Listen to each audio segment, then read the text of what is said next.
રાય Wang મુક્તાવલીમાં આવ્યું હતું કે બે પાસા છે, જે મગની ફાળના બે હોય, મગ હોય ને ફાળ કરો તો એક સહયોગ ને એક વિયોગ. તો અહીંયા પણ આ વિયોગ આવ્યો.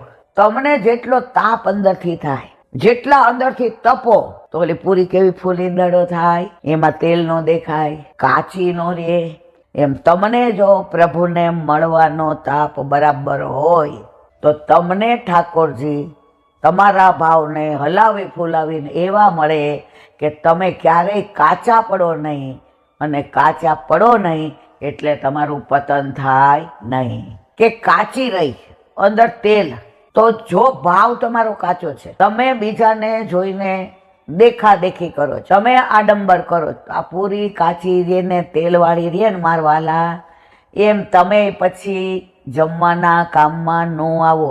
એટલે કે પ્રભુ તમારી કૃતિ સામું જુએ નહીં. કારણ